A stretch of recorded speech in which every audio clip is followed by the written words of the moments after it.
and the wind's song, and the white sails shaking, and a grey mist on the sea's face, and a grey dawn breaking. Hello? Have a listen. Can you hear that noise? Now, what do you think that reminds you of? Well, it sounds as if I could be by the sea. I think it reminds me of waves breaking on the shore. Not sea waves. Seashells. Hello. Got these seashells swishing about in a metal tray to make the sound of the sea. I've got some more shells here to do something else with shells. I've painted a shape on this piece of paper, and I'm going to use bits and pieces of shells that you can find on the beach, broken bits and whole shells, to decorate it and turn it into a picture. See if you can guess what it's going to be. Right. First thing I need is a round eye-shaped shell. That looks like a nice one. Nice coily sea snail shell there. That's going to be an eye. And see, sometimes you don't get whole shells, you get broken bits of shell that have been rounded out by the sea, rubbing them. Put that one there. And another broken bit of shell, we'll put that there. And I want one more fan-shaped shell. That's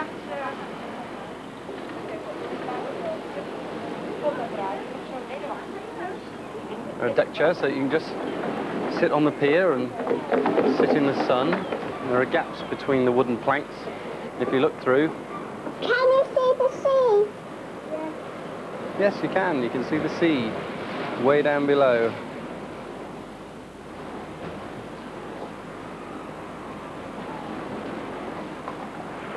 Ah, and there's one of the things you can play on.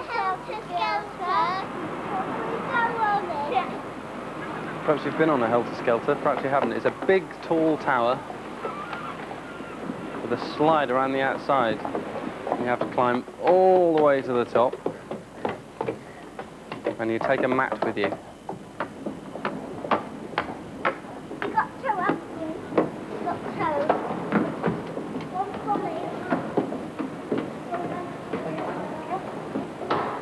A long, long climb all the way up the stairs. It is worth it in the end, because when you get to the top,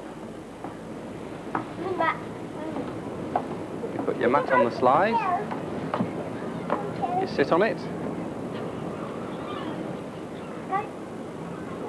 and down you go.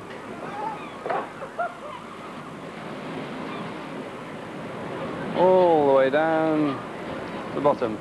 Whoop. And as a last treat, there's something you can eat on a pier. A stick of candy floss. Like a huge, pink, sugary cloud on a stick.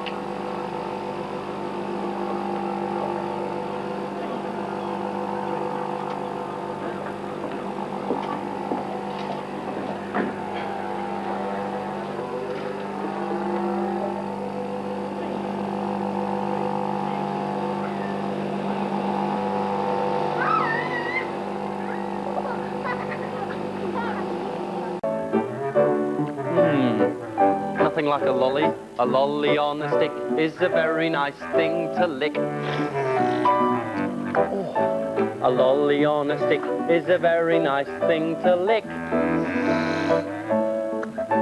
The first lick is good, the next lick is better, but the chunk on the end is the best. So get a lolly on a stick, it's a very nice thing to lick.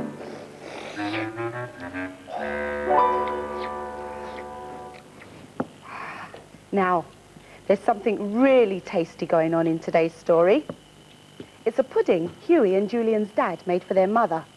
And it's a story Julian tells, so I'm going to play Julian, and it goes like this. Now, my father said, I'm going to make something special for your mother. Well, my mother was out shopping, so my father was busy in the kitchen with all the pots and pans and the odd jars of this and that. What are you going to make? I asked. A pudding, he said. What kind of pudding will you make, Daddy? Asked my little brother Huey. A wonderful pudding, son.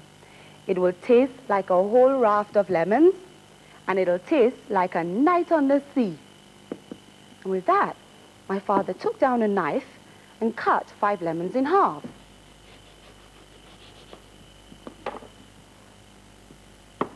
He squeezed the first one, and the juice squirted into my eyes.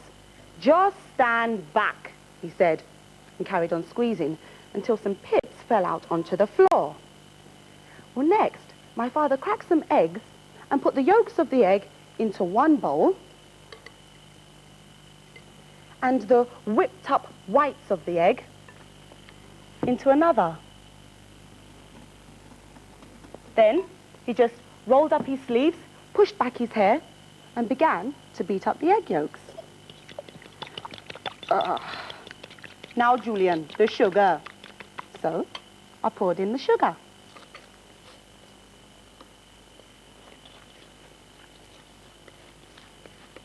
And then very carefully, he poured in the lemon juice.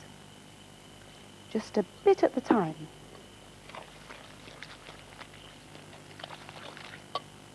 Bit more. Then my father set the bowl onto a pan. Now the pudding bubbled and he stirred it fast. Just right, he said. Well, next, my father added the whipped up egg whites.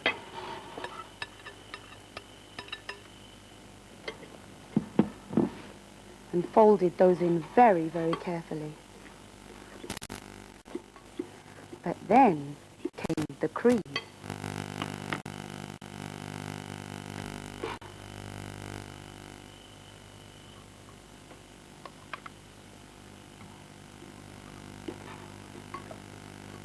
Now the pudding looks soft and lighter than air. Perfect, he said.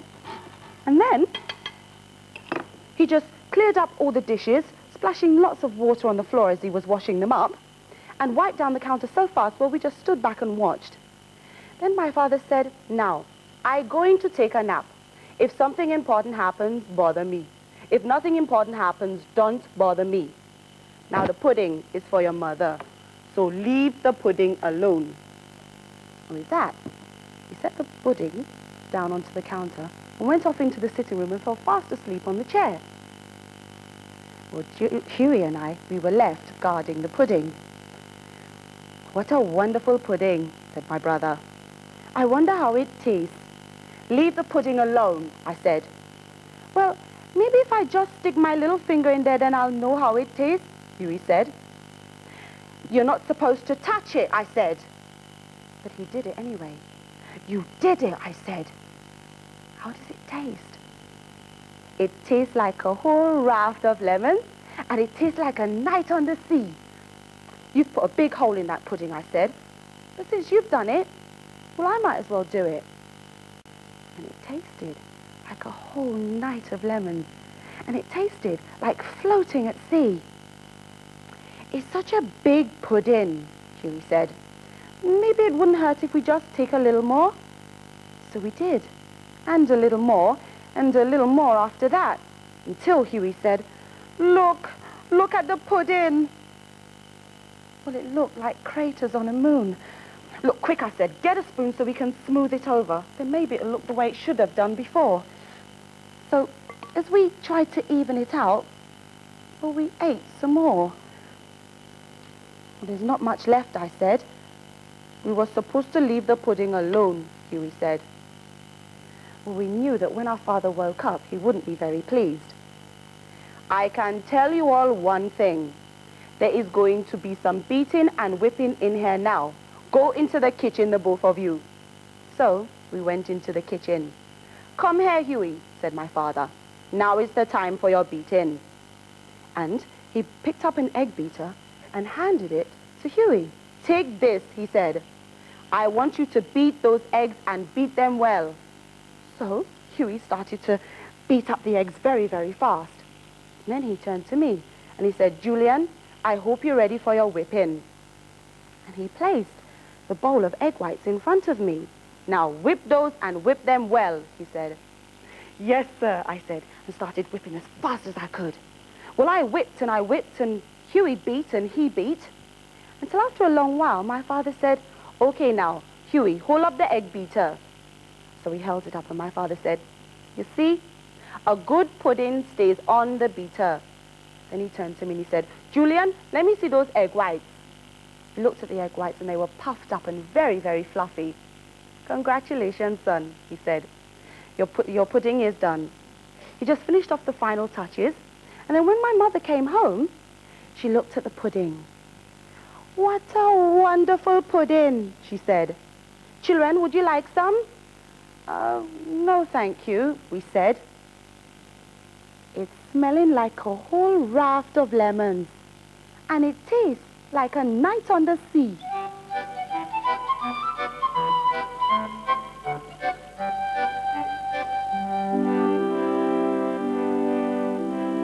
The big ship sails on the alley, alley-o, the alley, alley-o, the alley, alley-o. The big ship sails on the alley, alley-o. And the captain, he commands her. Humpty's been captain today. Ready to obey captain's orders? Right, go ahead, captain. The captain says, put your finger on your nose, your finger on your nose, your finger on your nose. The captain says, put your finger on your nose. That's what the captain says. That wasn't too difficult, was it? Right, next. The captain says, put your hands upon your head, your hands upon your head, your hands upon your head. The captain says, put your hands upon your head. That's what the captain says. Ahoy there, Captain. What's next? All right. Ready? The captain says, bob up and down like this, up and down like this, up and down like this. The captain says, bob up and down like this. That's what the captain says. Well, are you obeying orders? Come on, join in. You ready? Right, next one. The captain says, put your hands upon your knees, your hands upon your knees, your hands upon your knees. The captain says, put your hands upon your knees. Now that's what the captain says. The captain says, what's the time upon the clock? The time upon the clock, the time upon the clock. The captain says, what's the time upon the clock? It must be 2 o'clock. Yes. Long hand's pointing straight up, and the short hand's pointing to the 2. So the clock says it's 2 o'clock, and the captain says, oh, I do like to be beside the seaside. Oh, I do like to be beside the sea. Oh, I do like to stroll along the pum pum pum, where the brass bands play till the pum pum. So just let me be beside the seaside. I'll be beside myself with glee. And there's lots of girls beside. I should like to be beside the seaside, beside the sea. Oh. Or perhaps you can make a cardboard and paper picnic for a pretend day at the seaside. Till next time, bye-bye. Or if you go to the seaside, you can collect lots of things and make a collection of things to remind you of the sea. Goodbye.